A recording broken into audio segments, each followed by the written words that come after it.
Welcome to Health and Safety Conversations.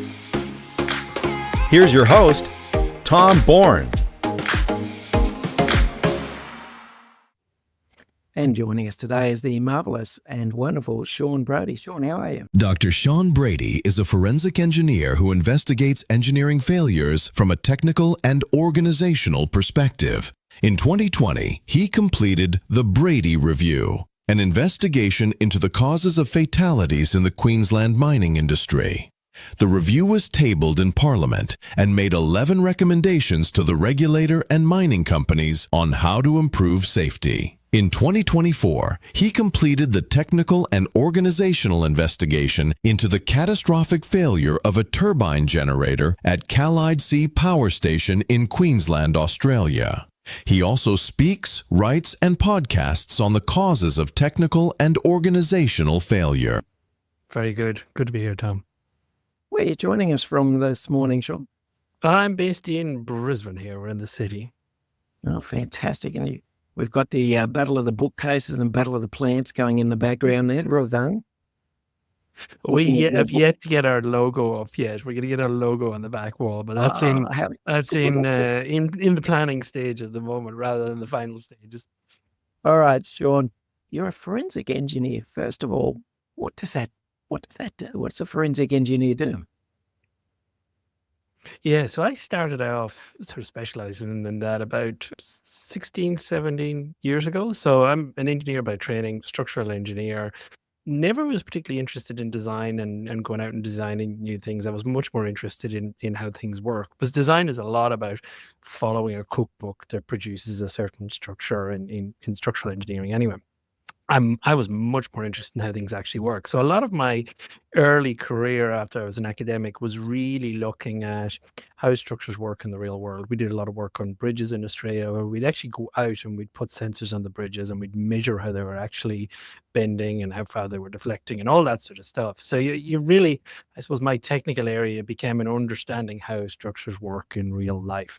And that sort of naturally leads you to forensic engineering, which is all about trying to identify why a structure failed if you're in the structural side of things.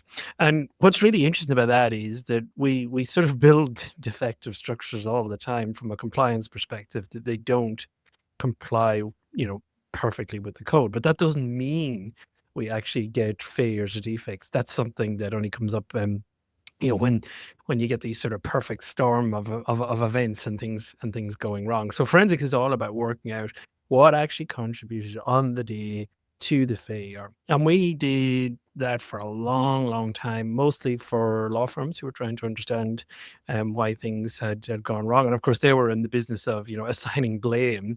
But our job was always to actually just get to the issue, understand what contributed, get all the irrelevant stuff off the table and out of consideration, and just focus on this is what actually contributed on the day to cause the failure. So that's pretty much what a forensic engineer does, is just that very niche piece of it. Okay. How did you go about transitioning from being an engineer that looked at structures into doing the investigations about failures after events? So what's really interesting when you start looking at structural engineering failures particularly is that we keep repeating the same technical causes of failure over and over again. And we pretty much haven't discovered a new technical cause of failure since about the 1940s. And what that really means is that everything we've knocked down since the 1940s, we technically knew and understood what the issues were. We knew how to manage them, all of those things. So then you start to say, well, hang on, how are we still knocking things down if we have, supposedly technically perfected this sort of thing? And what you find is that there's a whole bunch of organizational factors that sit behind these technical factors that actually cause the failure. So I got really interested in those organizational factors. And that was interesting at the time because we as structural engineers were kind of have a view, and I think engineers in general have this view, that, non-rational thinking is for other people. Engineers are brilliantly rational people. We're not subject to biases. None of those things are a problem for us. We're just really rational. But of course, what you find is we're human just like everyone else, and we work inside organizations like everyone else. So what actually happens is we are subject to the same organizational causes of failure as everyone else too. And the fascinating thing about those organizational causes is that they're not unique to engineering.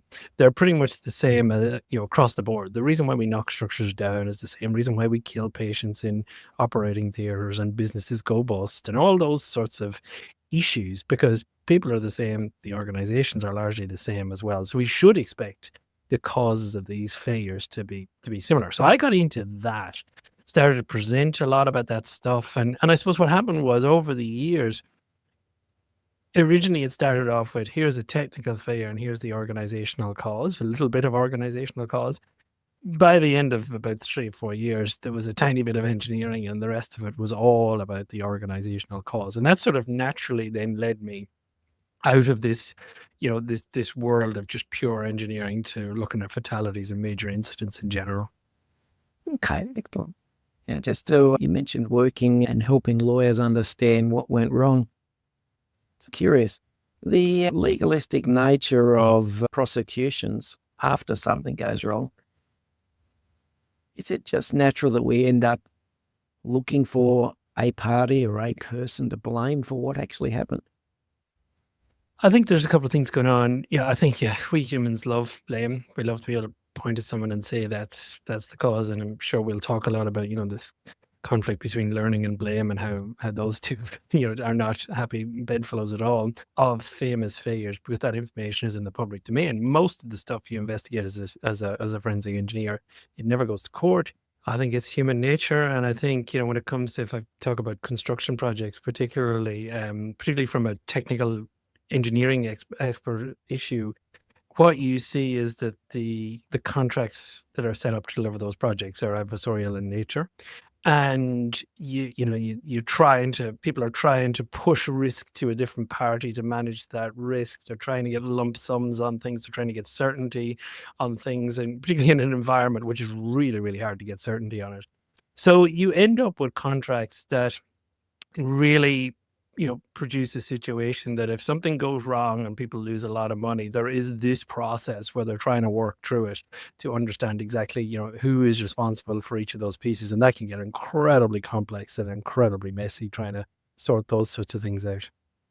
Think about your whole time as a forensic engineer. What's one investigation that stands out to you as being particularly significant? Of my own, I can't talk about those, but certainly can talk about some of the really famous ones that have been really, really important. There's a couple of ones that really stands out. There's the collapse of the Minneapolis bridge, killed 13 people. And what's really interesting about it is it's in the US. It's a 40-year-old bridge. It's been around since 1968. You get 40 years later at 6:00 in the evening, rush hour traffic. Bridge collapses, drops over 100 cars in the river. And it's really interesting for a couple of things. One, the bridge had actually a design defect in it for over 40 years, but had been fine. So it's a really good example of how much conservatism that we build into these structures.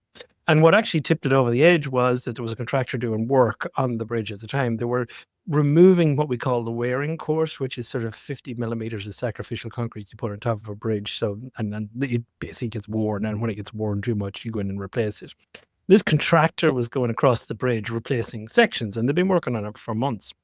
The problem was that they had a narrow window between where they mixed the concrete and they actually placed the concrete in its final position. When they were on the edge of the bridge or near the approach spans on this bridge, they were doing everything in a little yard beside the bridge, and they had plenty of time to get the concrete up and into place. But when they got out near the center of the bridge, and this is a 0.5 kilometer long bridge when you add up all of the spans, the contractor worked out it'd take too long to get the concrete up and onto the bridge and into position. So what they actually did was they decided, well, why don't I just mix the concrete on the bridge? Of course, to do that, you got to put on the sand and the gravel on the bridge to actually do that. There's a long, very, very interesting story about how they got approval to do this, but they went ahead and did this. And they basically put 4 times the load that the bridge was actually designed for on the bridge.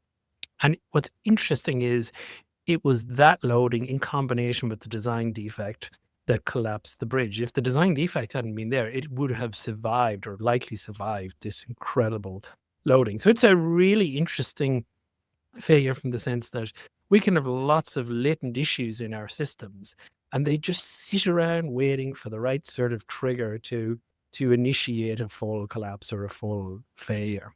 The other one that I speak a lot about is the Florida International University Bridge, which collapsed quite recently. And it's a really interesting one. It was investigated by the National Transportation Safety Board. And one of the members on that board said in the report, they said, how in this day and age in the US are we still collapsing structures? The science is sorted. We know how to do this. How are we in a situation where this sort of thing can happen?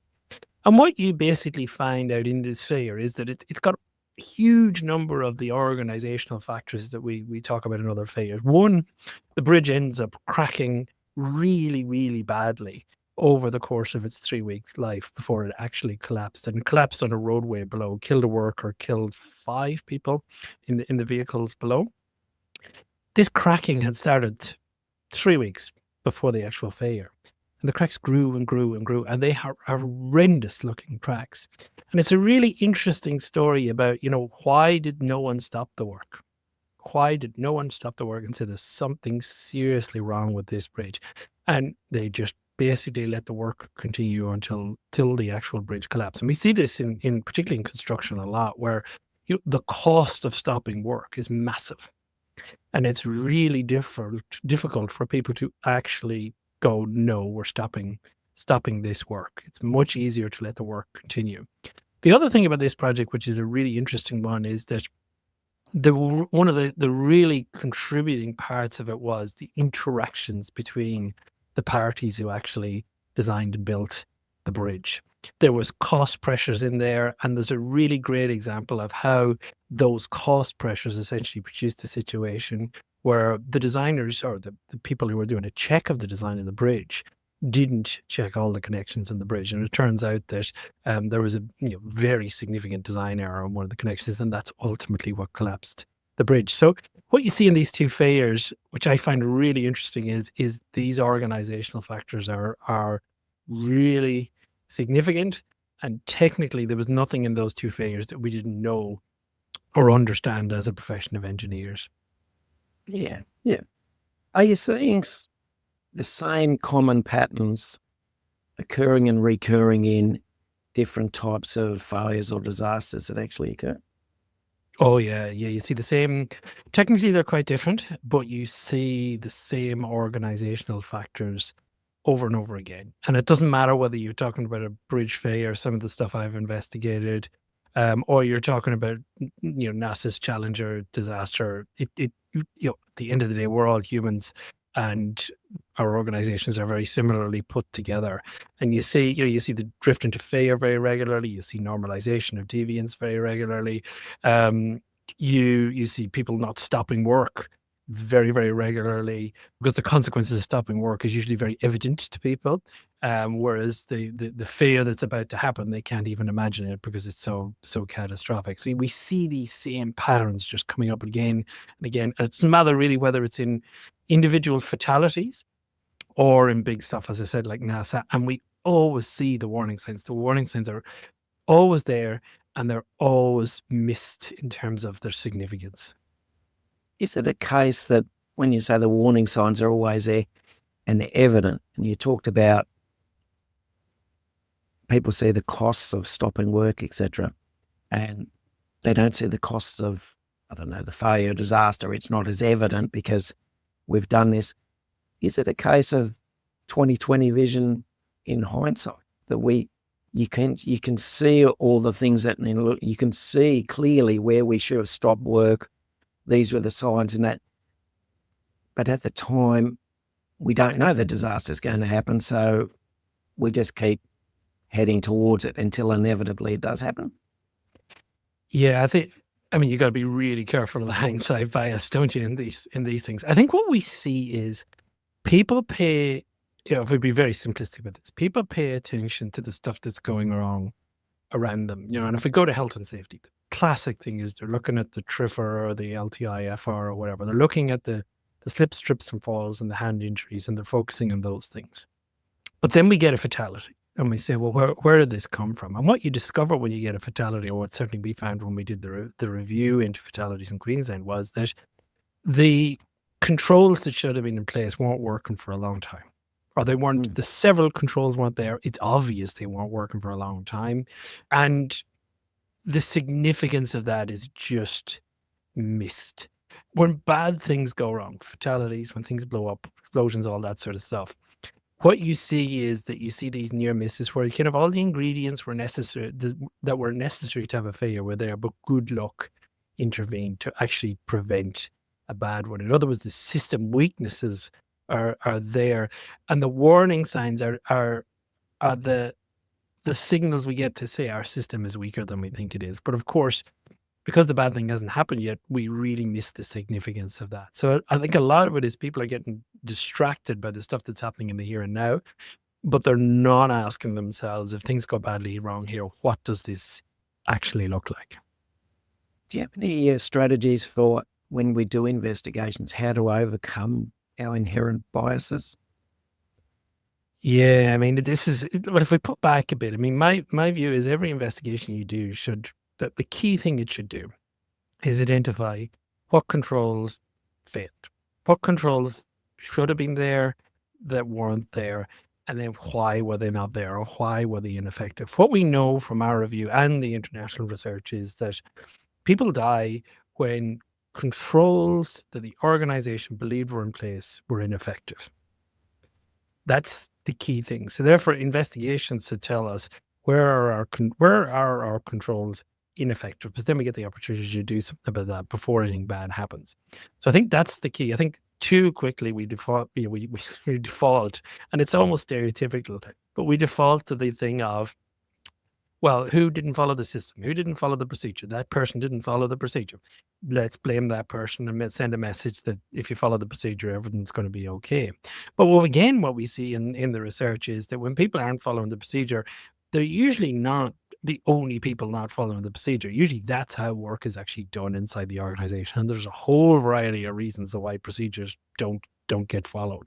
I think if you're ever getting in a report that says that the worker isn't following the procedure and the investigation ends there, that's a terrible investigation. I think it's Hopkins who says that human error should be the starting point of the investigation, not the end point. So for me, the investigations have to really focus on what are the controls we thought were there and why were they ineffective on the day. The other thing, though, that I think is absolutely key is we have to be very careful that we actually investigate the right events. And I don't think we do enough of this. So if we go back to the concept that, we typically get near misses before a major event, like a fatality or a big explosion. Well, what that means is that those events need to be investigated, but those events are typically not investigated because what actually happens is someone looks at it and goes, well, nothing bad happened.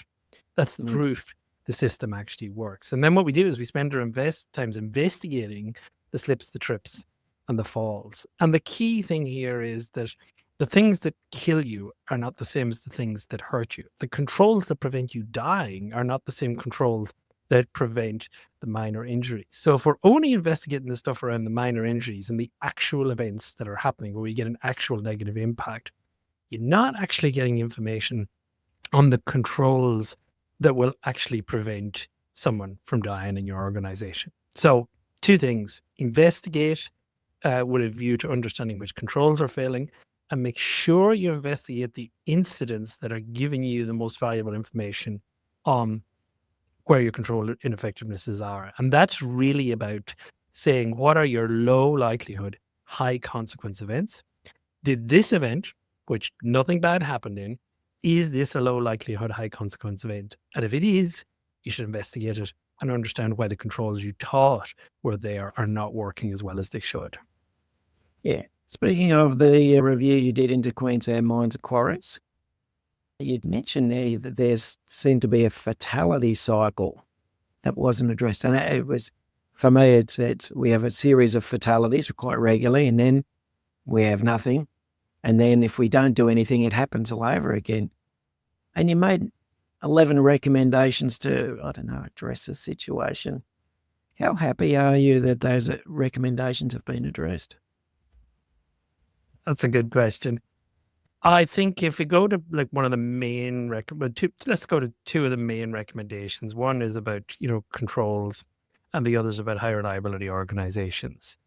In Queensland, we're now moving to a critical control approach to managing fatality risk, and a lot of companies are moving to a critical control approach. I'm a big fan of the critical control approach when it's done properly. Unfortunately, I think it's going to be not done properly in many cases. And what I mean by that is people will it will descend into another layer of audit. In other words, we say, oh, we've got all this paperwork for checking our systems, and now we're going to put another level of paperwork which is going to focus on these critical controls. And the assumption in there is that if the control is in place, that it's also effective. Now, we know that there's a big difference between control being in place and control being effective. In other words, you can be compliant, but that doesn't necessarily mean that it's effective.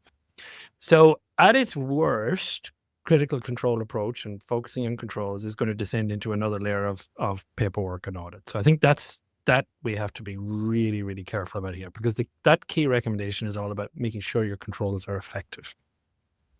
The second one is the high reliability organizations. And I would say that really the industry hasn't got its head around this at all. And I would say, when I wrote that, I didn't expect it was going to cause as much confusion among people as it did. But at its heart, there are organizations out there called high reliability organizations. Commercial airlines are one of them. These are organizations that work in incredibly hazardous environments, yet have very few incidents. Like, we genuinely feel that flying is incredibly safe. But if you think about it for 5 minutes, it's crazy. You're climbing into an aluminium tube with 200 other people and flying up in the sky, and there's going to be loads of other tubes full of people up there too. And yet we have a tiny, tiny, tiny number of incidents. So it's incredibly safe. And how do they do it? Well, they don't do it by doing the same as the rest of us do. They don't do compliance harder. What I think most in the mining industry do, they say, look, to be safe, what you need is a system for keeping people safe. And then we enforce compliance on that system. We make people comply with the system. But the assumption being that if we do that, then we'll be safe. And of course, when we find that when there is an incident, what we'll do is we'll find out where someone didn't follow the system, and that must be the cause. But high reliability organizations, compliance is a huge part of it. Don't get me wrong on that. But they understand you can't design a perfect system. And what they do is they put the practices in place that allow them to understand where the system they've designed is weak, where the controls, if we want to put it in that language, are not as effective as they should be. And then they act on that information to make those controls more effective. Now, the practices they put in place to do that are, we could spend quite a bit of time on that, but there are things like understanding how work is really done versus how the procedures have said it's done. It's about understanding that you do want incident reports and high potential incident reports, particularly, because they're really valuable sources of information on where your system is weak. But you've got to embed those practices, because bad news naturally doesn't flow upwards inside organizations. Now, has the industry as a whole in mining embraced that sort of concept? I would say absolutely not. From talking to people at conferences, everyone up to that executive level, and there's a few exceptions at executive level, but everyone up to that executive level, they know what to do. They know where the system is weak. They know where it's just paperwork rubbish. They know all of those things. But executive and board levels, as I said, with some exceptions, still genuinely believe you can prevent fatalities by having a system and making people comply with it. And I think this is where critical controls and high reliability come together really, really well. If you treat a critical control program as much more than a compliance program, if you treat it as a learning program, where when you're doing checks and controls, you're trying to learn about whether they're effective as opposed to just compliant, that's where I think the magic really happens, because you're now having meaningful conversations with you people, and you're getting meaningful information on whether those controls are actually effective rather than just compliance. And I think that's where the real bang for buck is. We know that if you want to stop fatalities, Control effectiveness is the key thing. A critical control program helps you identify, decide, and focus on those critical controls. And if you've got a HRO mindset, one that's aimed about learning about where your system's weak and doing something about that, then focusing on those critical controls becomes really, really powerful in terms of making your system stronger. But we're a long way from that place at the moment, Tom. Yeah, I can understand that. All right. Groupthink and organisational overconfidence. How big a role do they play in some of the disastrous incidents you've investigated? Yeah, we see a lot of groupthink. We see a hell of a lot of groupthink. And, everyone wants other people to tell them everything's going to be okay. And then you want to believe everything's going to be okay. And again, if we go back to high reliability organizations, one of their 5 characteristics that's so important is called chronic unease. And it's one of the ones that's really quite, people's understanding of this is pretty poor. They sort of say, well, if we want chronic unease in our organization, I need to tell the front line to have more chronic unease, be more concerned. You're in a very hazardous environment. And that's not what chronic unease is at all. Chronic unease is it's an organizational level concept. It's a system concept. And what it basically says is a healthy skepticism about how well things are working. And particularly when things are going well. And I think what we see in health and safety is there's a sort of a view that unless we're getting bad news, the system must be working. And of course, high reliability organizations are the opposite. They're constantly looking for where their system's not working as well as they think it is. They're actually looking for that. They're receptive to that information. They've put in, as we said before, the practices to make sure that information flows up to them. That's the antidote to groupthink, is to be able to look at that information and use it to make your system stronger. But you do have to push against groupthink to be able to do that. And there's a wonderful example which really shows how groupthink can get out of hand. And we see this in major bridge failures. I think it is a bridge engineer's trait. And it's called, basically, what's it called? It's fundamentally about if you hire someone who's technically brilliant, right, to manage a bridge job or to manage anything, then if that person decides everything's okay, even if there's warning signs to say probably things aren't okay here, people will tend to default to that expert's view. They will tend to go, oh, well, they think it's okay, it must be okay.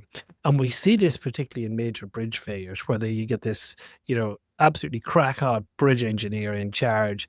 And as long as he, and it's usually he, says everything is okay, even though other people are concerned, they will always get silenced.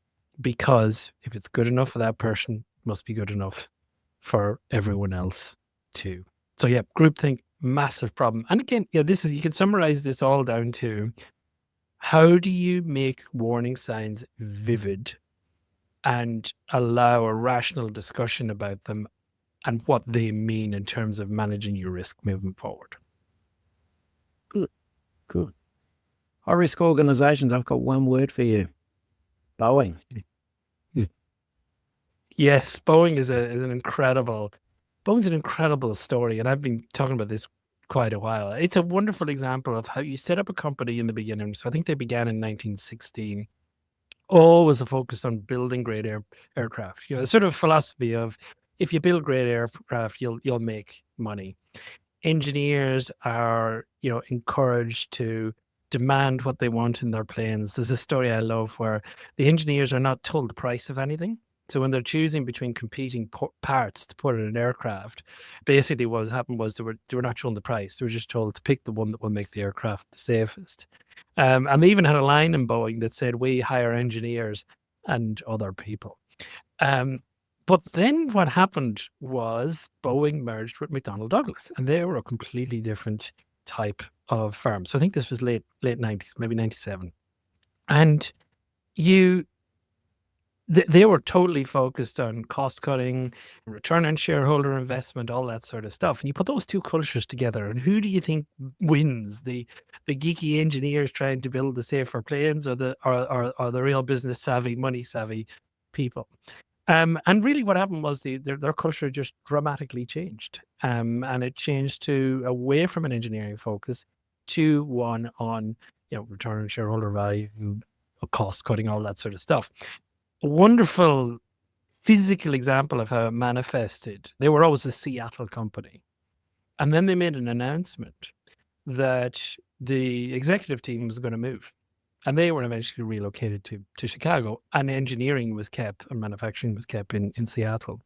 And the reason given was that the engineers were having too much undue influence over the executives. So it should be they were expected to be making financial decisions, business decisions, and the engineers were having too much influence on them. And I think that's when you realize culturally your transition is probably quite complete in terms of what you focus on. And the story that I've spent a lot of time looking at is the 737 MAX 8 crashes.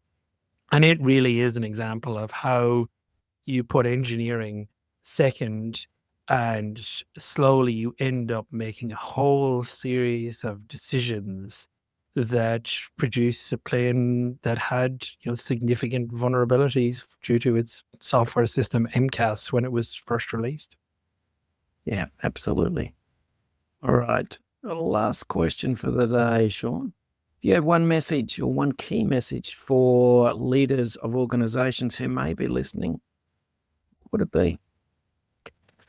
I think the key one is most companies are in the mindset the only way you keep people safe is you design a good system to keep them safe. You police that system so they follow it. You keep an eye on your TRIF or your LTIFR, and as long as that's low, you must be doing something right. And I would say that belief is the single most misguided belief with regard to health and safety in a lot of the companies we deal with. And the place where you need to shift your head to is what hurts you doesn't kill you. So the causes and therefore the controls of these incidents that actually cause fatalities and big bad outcomes, they're different from the slips, trips and falls. So the information inside the TRIF or your LTIFR is meaningless when it comes to the management of your major risk or your fatality risk. And your key is to understand that you should try and build a perfect system to keep your people safe. And you should make sure people comply with that. But you should understand that that system will drift. It will not be able to keep your people 100% safe. And what you need to do is to then embed in your organization the practices that will allow the information that you need, the information on where your system isn't as effective as you think it is, particularly your controls and your critical controls. You need to embed the practices that get that information flowing to you, and then you need to act on that information. This is a well-trodden path for organizations who have moved beyond this traditional compliance, or it's sometimes called a calculative-based approach to the management of safety. Compliance will always play a key role in there, but what you're trying to do is you're trying to keep the compliance that actually makes the system more effective, and learn and make it better from what you learn. That's the key message. Beautiful. Sean Brady, it's been an absolute pleasure speaking to you today, but for now we'll have to leave it there. Thank you very much, Tom. Thanks for listening to Health and Safety Conversations with Tom Bourne. Until next time, stay safe and enjoy the rest of your week.